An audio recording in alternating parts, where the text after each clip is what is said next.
رحم اللہ من قرأ الفاتحہ.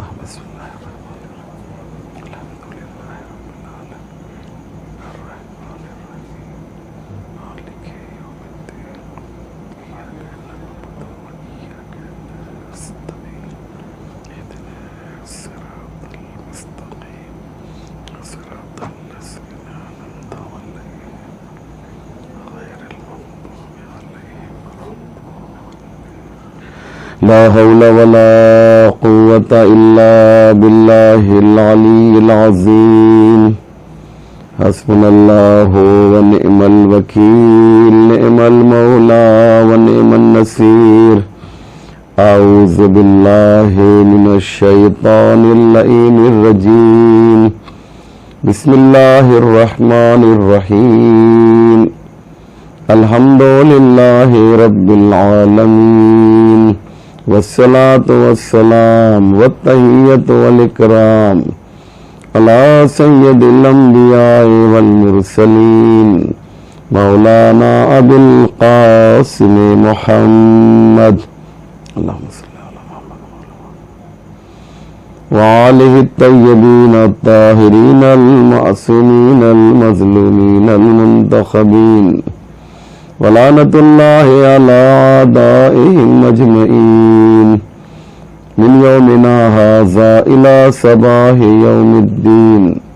رب اشرح لي صدري ويسر لي أمري واحلل عقدة من لساني يفقهوا قولي. أما بعد فقد قال الله سبحانه تبارك وتعالى وقوله الحق. بسم الله الرحمن الرحيم. تبارك الله أحسن الخالقين. مؤمنین کرام و ناظرین ذوی الاحترام، السلام علیکم ورحمۃ اللہ وبرکاتہ. یہ عشرہ مجالس کا سلسلہ جو شب یکم ماہ محرم الحرام سے شروع ہوا تھا، یہ اس سلسلے کی 10ویں اور آخری مجلس ہے، جسے برادر گرامی جناب وقار نقوی صاحب نے برگزار کیا تھا. پروردگار عالم سے دعا ہے کہ اس نیک عبادت کو قبول فرمائے. اس سے پہلے جو 9 مجلسیں آپ کی خدمت میں پیش کی گئیں، اس میں کوشش یہ کی گئی کہ میسج آف کربلا، امام حسین کا پیغام، قرآن کی تعلیمات، محمد و آل محمد کے ارشادات و فرامین پر قرآن و حدیث کی روشنی میں روشنی ڈالی جائے.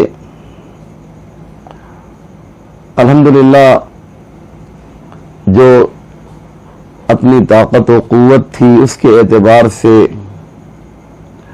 کوشش یہ کی گئی کہ ان باتوں کو پیش کیا جائے جس کا تعلق ہماری فردی و اجتماعی زندگی سے ہے. ہم اللہ کا شکر ادا کرتے ہیں کہ اس نے اس حقیر کو یہ توفیق مرحمت فرمائی کہ کچھ باتیں آپ حضرات کی خدمت میں پیش کر سکا. شب عاشور ہے، یہ وہ شب ہے جو ہمارے اور آپ سبھی کے لیے بے حد دردناک شب ہے. شب عاشور میں اس طریقے سے عبادتیں کی گئی ہیں کہ مجھے کسی کتاب میں نہیں ملتا کہ کسی شب میں اس طریقے سے لوگوں نے اللہ کی عبادت کی ہو۔ شب عاشور کی خاصیت یہ تھی کہ شب عاشور کوئی سویا نہیں، دو ہی باتیں ہو رہی تھیں۔ اصحاب حسین قربانی کو لے کر خوش تھے، یا وہ اپنی قربانی کو یاد کر رہے تھے خوش ہو کر، یا تسبیح و تہلیل پروردگار میں مصروف و مشغول تھے۔ اور انہیں یہ معلوم تھا کہ کل ہمیں اپنی جانوں کو امام حسین کے قدموں پر قربان ہو کر عزت ابدی حاصل کرنا ہے۔ انہیں اس بات کی پوری خبر تھی کہ عاشور کا دن وہ دن ہے، وہ سرنوشت ساز دن ہے کہ جس دن ایک ایسی تاریخ لکھی جائے گی کہ جس کا کوئی جواب اور جس کی کوئی مثال پیش نہیں کر پائے گا۔ شبیں تو بہت سی آئیں، لیکن شب عاشور نے حق و باطل کے درمیان ایک خط کھینچ دیا، ایک لکیر کھینچ دی اور بتایا کہ حق کسے کہا جاتا ہے، اور یہ بھی بتایا کہ باطل کسے کہا جاتا ہے۔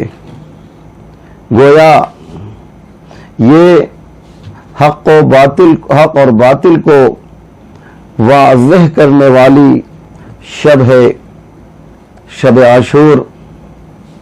اس میں بہت سے کام ہوئے، اور ان میں سے ایک ایسا کام ہوا کہ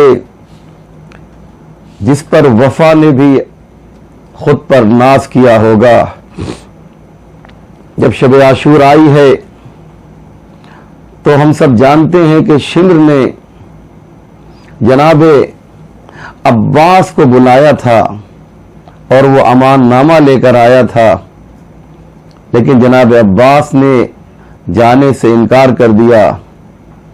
لیکن جب امام حسین نے کہا بھیا عباس جاؤ دیکھو بات تو کرو، کہ آقا میرا اس سے کیا رابطہ ہے، لیکن حکم امام بھی تو ہے، ظاہر سی بات ہے۔ جناب عباس کی جو تعریف ہے، جناب عباس کی جو عظمت اور فضیلت ہے، وہ سب سے بڑی فضیلت یہ ہے کہ وہ مطیع ہیں۔ السلام علیکہ یا ابو الفضل العباس، سلام ہو آپ پر اے ابو الفضل العباس۔ اور اس کے بعد جو لفظ ہے وہ یہ ہے کہ السلام علیکہ ایھا العبد الصالح المطیع للہ ولرسولہ ولامیر المؤمنین والحسن والحسین۔ سلام ہو اس عباس کے اوپر کہ جو اللہ کا اطاعت گزار ہے، المطیع للہ ولرسولہ، اور رسول خدا کا۔ اس کے بعد فرمایا کہ امام علی، امام حسن اور امام حسین کا۔ تو جناب عباس کی پہچان ہی یہی ہے کہ وہ اطاعت میں جو ہے کس قدر آگے ہیں، اور جو بھی حکم امام ہوتا ہے جناب عباس اس پر عمل کرتے ہیں۔ کہا اچھا آپ کہہ رہے ہیں تو یہ غلام حاضر ہے۔ اور شمر نے سے جب بات ہوئی تو شمر نے کہا میں تمہارے لیے امان نامہ لے کر آیا ہوں۔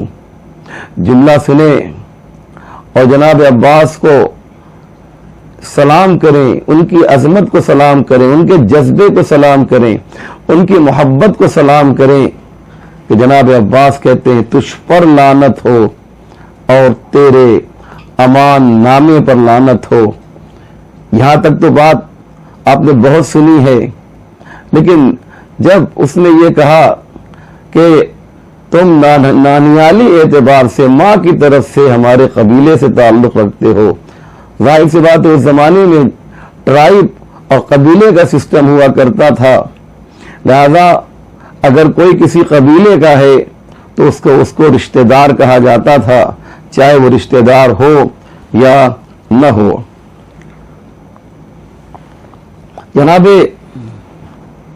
جناب عباس اس اعتبار سے بہرحال قبیلہ ایک تھا، لیکن جناب عباس نے شب عاشور ایک بہت بڑا قانون بنایا، اور صبح قیامت تک یہ قانون جناب عباس نے جو بنایا ہے یہ باقی رہے گا، اور لوگ اسے بیان کرتے رہیں گے۔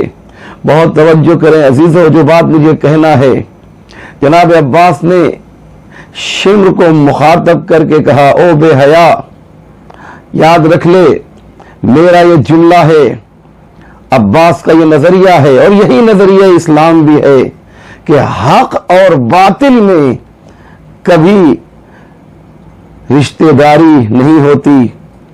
تو باطل پر ہے اور میں حق پر ہوں، حق و باطل کے درمیان کوئی رشتہ نہیں ہوتا ہے۔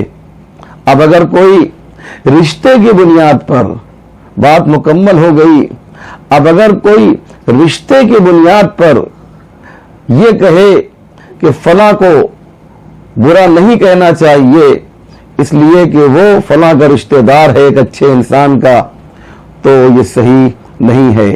معیار رشتہ داری نہیں ہے، معیار حق اور باطل ہے۔ اگر رشتہ داری معیار ہوتی تو پروردگار حضرت لوط علیہ السلام کی بیوی پر عذاب نازل نہ کرتا۔ اگر معیار حق اور معیار اگر رشتہ داری ہوتی تو یاد رکھیے گا کہ پروردگار جو ہے نوح کے بیٹے کو غرق نہ کرتا۔ یہ حضرت لوط کی بیوی پر عذاب نازل کر کے پروردگار نے بتایا کہ ہمارے نگاہ میں رشتہ داری معیار نہیں ہے، ایمان معیار ہے۔ نوح کے بیٹے کو ڈبو کر بتایا، غرق کر کے بتایا کہ اللہ کی نگاہ میں ایمان کی اہمیت ہے، رشتہ داری کی اہمیت نہیں ہے۔ یہاں تک کہ انہو لیسا من اہلک کہہ کر بھی بتایا کہ دیکھو اگر مومن نہیں ہے، بیٹا ہی صحیح، وہ تمہارے اہل میں نہیں ہے۔ تو اگر کوئی انسان رشتہ دار ہو کر بھی بے ایمان ہو جائے تو وہ اہل میں نہیں آتا ہے۔ تو اگر کسی کی بے ایمانی ثابت ہو جائے تو وہ رسول کی اہل بیت میں کیسے شامل ہو سکتا ہے؟ اس لیے رسول نے کیا کیا؟ رسول کا جو چچا تھا وہ ابو لہب تھا۔ رسول خدا نے اپنے چچا کو اپنی اہلیت سے نکال کر بتایا کہ میری نگاہ میں بھی ایمان کی اہمیت ہے، رشتہ داری کی اہمیت نہیں ہے۔ اور ہزاروں کلومیٹر کے فاصلے پر رہنے والا ایک بندے خدا، ایک عبد الہی حضرت سلمان کو منا اہل البیت کا لقب دے کر بتایا کہ میں صرف زبان سے یہ نہیں کہہ رہا ہوں، جو میرا رشتہ دار تھا اسے اپنے خاندان سے باہر کیا، اور جو باہر کا تھا اسے اپنے خاندان میں رکھ کر بتایا کہ کسی بھی اللہ والے کی نگاہ میں جو ہے رشتہ داری معیار نہیں ہونا چاہیے، ایمان معیار ہونا چاہیے۔ لہذا ہمیں ان چھوٹی چھوٹی باتوں پر توجہ دینے کی ضرورت ہے۔ انسان کامل وہی ہے جو اللہ کے احکام و قوانین کو دیکھے، جذبات سے جو ہے وہ اسلام سمجھ میں نہیں آئے گا۔ اسلام دین حکمت ہے، اسلام دین عقل ہے، اسلام دین علم ہے۔ یہاں پر ایموشن کام نہیں کرتا، یہاں پر جذبات کام نہیں کرتے ہیں، بلکہ دین مبین اسلام میں ہمیشہ جو ہے علم کو اہمیت دی، عقل کو اہمیت دی، شعور کو اہمیت دی۔ آپ جب قرآن کریم کا مطالعہ کریں گے عزیزو تو آپ کو معلوم ہوگا کہ قرآن کریم میں 4 طرح کی آیتیں آپ کو ملیں گی۔ میں تمام آیتیں نہیں پڑھوں گا، صرف اشارہ کروں گا تاکہ بات آپ تک پہنچ سکے۔ 4 طرح کی آیتیں آپ کو قرآن میں ملیں گی، اور آپ کو جب میں آیتیں پڑھوں گا تو آپ بھی اس کی تصدیق و تائید کریں گے کہ ہاں یہ آیتیں ہم نے بھی پڑھی ہیں۔ پروردگار ایک دشمن دین کو پہچانوانا چاہتا ہے، اپنے دشمن کو پہچانوانا چاہتا ہے، اپنے مخالف کو بتانا چاہتا ہے تو پہلے اس کے بارے میں بیان کرتا ہے اور پھر کہتا ہے لا یعقلون، یہ آدمی راہ راست سے اس لیے ہٹ گیا، صراط مستقیم سے اس لیے دور ہو گیا کہ لا یعقلون، اس کے پاس عقل نہیں تھی۔ اس کے پھر کہا لا یشعرون، کسی آیت میں کہا اس کے پاس شعور نہیں تھا، یعنی عقل نہیں تھی۔ پھر کہا لا یفہمون، یہ سمجھتا نہیں تھا۔ اس کے کبھی کہا لا یعلمون، یہ جانتا نہیں تھا۔ معلوم یہ ہوا کہ دین سے دوری کی جو وجہ ہے وہ یہ ہے کہ انسان کے پاس عقل نہیں ہے، انسان کے پاس شعور نہیں ہے، انسان کے پاس فہم نہیں ہے۔ کیوں؟ اس لیے کہ عقل ہوتی تو اس کا استعمال کر کے جو ہے صراط مستقیم پر گامزن ہو جاتا۔ یہ صراط مستقیم سے دوری ہے کی وجہ یہ ہے کہ ان کے پاس عقل و شعور نہیں ہے۔ ایک مرتبہ کا واقعہ یہ ہے کہ پیغمبر اسلام حضرت محمد مصطفیٰ صلی اللہ علیہ وآلہ وسلم جو ہیں مسجد نبوی میں بیٹھے ہوئے ہیں۔ بہت ہی حسین واقعہ ہے، بہت ہی خوبصورت واقعہ ہے، اسے آپ حضرات سماعت فرمائیں۔ جناب پیغمبر اسلام مسجد نبوی میں بیٹھے ہوئے ہیں کہ آپ نے جو ہے آپ کے کان میں آواز آئی کہ کچھ صحابی ہیں جو آپس میں کچھ باتیں کر رہے ہیں۔ بہت توجہ کریں گے عزیزو، صحابی ہیں جو آپس میں باتیں کر رہے ہیں۔ پیغمبر اسلام نے سن لی، ان کی باتیں سن لی، اگرچہ وہ بہت آہستہ بات کر رہے تھے، لیکن یاد رکھیے گا وہ کتنا آہستہ بھی بات کریں لیکن نبی کی جو قوت سماعت ہوتی ہے وہ اور ہوا کرتی ہے، اور ہماری قوت سماعت جو ہے وہ اور ہوا کرتی ہے۔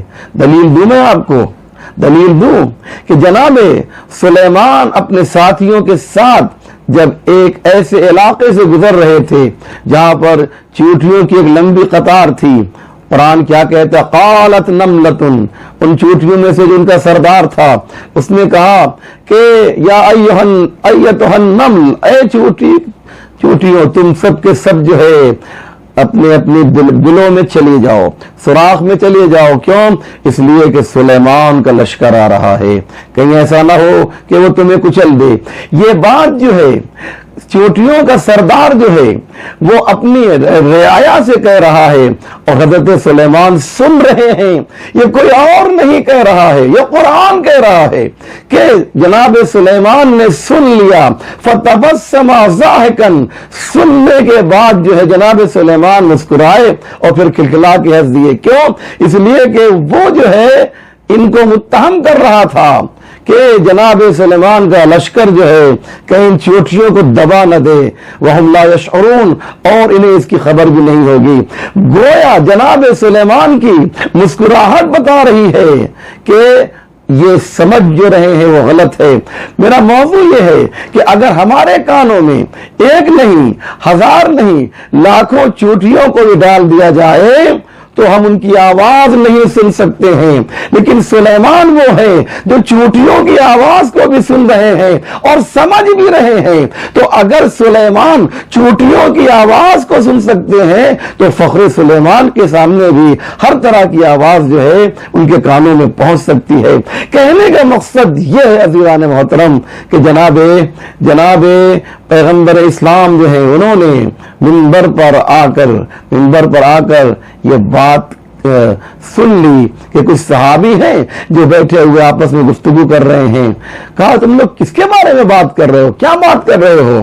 کہا یا رسول اللہ ہم لوگ فلاں صحابی کی عبادت کے بارے میں گفتگو کر رہے ہیں، اس کی عبادت کتنی اچھی تھی، وہ کتنی اچھی عبادت کرتا ہے۔ تو پیغمبر نے کہا مجھے یہ بتاؤ وَكَيْفَ عَقْلُ الرَّجُلِ، عبادت کی تعریف تو تم کر رہے ہو لیکن اس کی عقل کیسی ہے، اس کے عقل کے بارے میں بیان کرو۔ پیغمبر نے جب یہ پوچھا تو صحابیوں نے کہا یا رسول اللہ ہم تو اس کی عبادت کے بارے میں کہہ رہے ہیں اور آپ اس کی عقل کے بارے میں کہہ رہے ہیں۔ کہا عقل جتنی زیادہ ہوگی عبادت کا وزن اتنا ہی بڑھتا جائے گا۔ وہ واقعہ آپ سب کو معلوم ہے کہ جو عابد تھا اور ایک پہاڑ کے اوپر عبادت کیا کرتا تھا اور فرشتوں نے جو ہے اس کی عبادت کے فخر و مباحات کیا تھا، تو اللہ نے ایک فرشتے کو بھیجا تھا اور اللہ نے کہا تھا کہ جاؤ دیکھو اس کی عبادت کیسی ہے۔ تو اس نے فرشتے نے دوستی کی تھی، تو ایک دن اس نے کیا کہا تھا، سنا ہوا واقعہ ہے آپ کا، بہت مشہور واقعہ ہے۔ اس نے یہی تو کہا تھا کہ میں اللہ کی عبادت ضرور کرتا ہوں لیکن میرے ذہن میں ایک بات آتی ہے کہ پروردگار جس گدھے کے اوپر بیٹھ کر سواری کرتا ہے اگر اسے ایک دو دن کے لیے اس پہاڑ پر بھیج دیتا تو یہ ہری ہری گھاس جو ہے وہ کھا جاتا۔ کہنے کا مقصد یہ ہے عابد تو ہے لیکن عالم نہیں ہے، عابد تو ہے لیکن عاقل نہیں ہے، عبادت تو کرتا ہے لیکن بغیر شعور کے عبادت کرتا ہے۔ ضروری یہ ہے کہ ہم عبادت خدا بھی کریں اور اس میں ہمارے پاس عقل و شعور بھی ہونا چاہیے۔ یزیدیت جو ہے اس کے پاس عقل و شعور اگر ہوتا تو عقل و شعور اگر یزید کے پاس اور یزیدیوں کے پاس ہوتا تو وہ حسین کے مقابلے میں نہیں آتے۔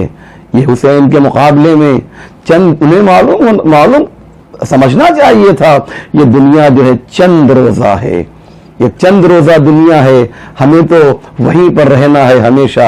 اولئک اصحاب النار هم فیہا خالدون اولئک اصحاب الجنت هم فیہا خالدون، جو لوگ جنت میں رہیں گے وہ ہمیشہ رہیں گے، جو جہنم میں رہیں گے وہ ہمیشہ رہیں گے۔ یہاں پر چند دن کی نعمتوں کے لیے انسان احمق جو ہے اپنی آخرت کو برباد کر دیتا ہے۔ اسی لیے پیغمبر اسلام نے ارشاد فرمایا شر الناس من باع آخرتہ بدنیا وشر منہم من باع آخرتہ لدنیا غیرہ، بدترین انسان وہ ہے جو اپنی دنیا کو بنانے کے لیے اپنی آخرت کو بیچ دیا کرتا ہے۔ اس لیے ہماری اس نفس کی قیمت بہت زیادہ ہے، اس جان کی قیمت بہت زیادہ ہے۔ یہ شب عاشور ہے، آپ دیکھیے کہ ایک طرف حسین والے ہیں ایک طرف یزید والے ہیں۔ یزید والوں نے کیا کیا، اپنی دنیا کو بنانے کے لیے میں نے جو تمہید بنائی، میں نے جو پریفیس آپ کے سامنے پیش کیا وہ اسی حدیث کے لیے پیش کیا کہ پیغمبر نے کیا فرمایا، بدترین انسان وہ ہے جو اپنی دنیا کو بنانے کے لیے اپنی آخرت کو جو ہے وہ بیچ دے۔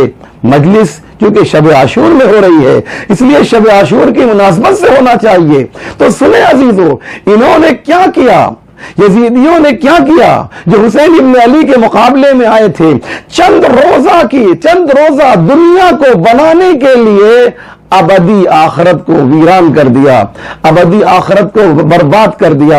اس لیے ضروری یہ ہے کہ ہم اس نقطے کو سمجھیں، آج شب عاشور میں اس پوائنٹ کو سمجھیں کہ ایک طرف حسین والے ہیں، ایک طرف یزیدیت ہے، یزید کے ماننے والے ہیں، لیکن جو حسین کے ماننے والے انہوں نے سمجھ لیا تھا کہ تھوڑی سی زحمت اٹھانی پڑے گی، بھوک اور پیاس کا سامنا کرنا پڑے گا، لیکن اس کے بعد جو ہے جو زندگی شروع ہوگی وہاں پر ہمیں آب کوثر ملے گا، ہمیں تسنیم کا پانی ملے گا، ہمیں جنت کی نعمتیں ملیں گی، سارا آرام ہمیں ملے گا، تھوڑی سی مصیبت کو برداشت کرنا ہوگا۔ اس لیے پیغمبر نے فرمایا کہ دیکھو دنیا کو اتنی ہی اہمیت دو کہ جتنی جو ہے اہمیت دینے کے لیے ہم نے کہا ہے۔ اس لیے آپ دیکھیں کہ پیغمبر اسلام نے یہ جو بات کہی ہے شب عاشور میں ہم نے اسے پریکٹیکل لائف میں دیکھا۔ امام حسین نے شب عاشور خطبہ دیا تھا، اس خطبے کو بھی سن لیجیے اور میں آپ کی زحمت کو تمام کرنا چاہتا ہوں۔ امام حسین نے خطبہ دیا تھا، اس میں کہا صبرن یا بنی الکرام السلام اے فرزندان کرم صبر کرو، کیونکہ کل کا آنے والا جو دن ہے یہ وہ دن ہے کہ تم مصیبتوں سے نکل کر آسائشوں اور راحتوں کی طرف چلے جاؤ گے، پریشانیوں سے نکل کر آرام کی طرف چلے جاؤ گے۔ وقتی زحمت ضرور ہے لیکن ابدی جو ہے آرام تمہیں کل نصیب ہو جائے گا۔ ہاں عزادارو، یہی وجہ تھی کہ پوری رات جو ہے وہ اصحاب امام حسین یا عبادت کر رہے تھے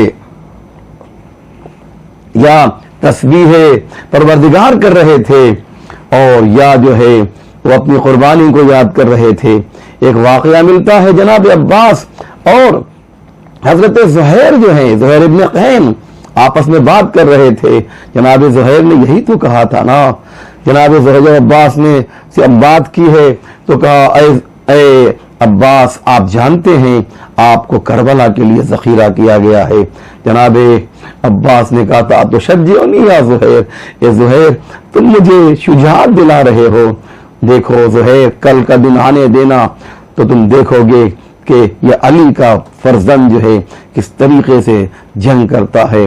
ہاں عزادارو، شب عاشور مولانا احمد حسن صاحب قبلہ نے ایک شعر کہا تھا جو مجھے بہت پسند ہے، شب عاشور ہی سے ریلیٹڈ وہ شعر ہے۔ شعر یہ ہے کہ شب عاشور جو امام حسین کے چاہنے والے ہیں وہ کس طریقے سے جو ہے ان کے جذبات کیا تھے، تو اس جذبات کو ایک شعر کے اندر پیش کرتے ہیں کہ ہر ایک کہتا تھا ہم پہلے مرنے جائیں گے، ہر ایک کہتا تھا ہم پہلے مرنے جائیں گے، یہ گفتگو شب عاشور ساری رات چلی۔ ہاں عزادارو، بس میں نے ختم کیا مجلس کو، شب عاشور ہے، عاشور کی شب ہے۔ حضرت امام حسین علیہ السلام اپنے خیمے سے نکلے، مقتل کی جانب بڑھے، مقتل کی جانب چلے تھے کہ جناب ہلال ابن نافع کی نظر پڑ گئی، اور ہلال نے دیکھا ان کا مولا اکیلے جا رہا ہے، ان کا مولا تنہا جا رہا ہے۔ جناب ہلال نے سوچا میں اپنے امام کے ساتھ کیوں نہ ہو لوں۔ جناب ہلال جو ہے جب امام کے پیچھے آئے، امام نے مڑ کر دیکھا ہلال ہے، ہلال نے ہاتھوں کو جوڑ دیا، اے مولا مجھے معاف کیجئے گا، آپ کی اجازت کے بغیر میں آپ کے ساتھ ہو لیا ہوں۔ جناب امام حسین نے کہا ہلال آ گئے ہو تو چلو میرے ساتھ چلو۔ اب اس کے بعد امام نے کیا کیا، ایک چیز پہچانوانا شروع کیا، اے ہلال وہ جگہ دیکھ رہے ہو یہاں پر میرے اون محمد شہید کیے جائیں گے، اے ہلال وہ جگہ دیکھ رہے ہو یہاں پر میرے قاسم کا لاشا پامال کیا جائے گا۔ ایک جگہ کا تعارف کروا رہے ہیں، پہچانوا رہے ہیں۔ پھر فرمایا اے ہلال وہ جگہ دیکھ رہے ہو کہ وہاں پر میرا بیٹا علی اکبر اس کے سینے پر نیزے کا پھل لگے گا، اے ہلال اور وہ جگہ دیکھ رہے ہو وہاں پر میرے عباس کے سر پہ گرز لگے گا۔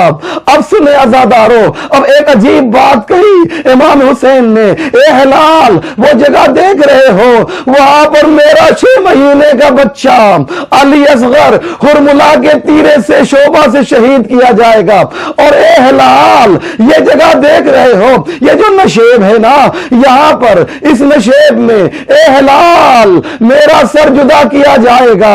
ہلال کبھی امام کی بات کو سنتے ہیں، کبھی توجہ اور کسی اور طرف لے جاتے ہیں۔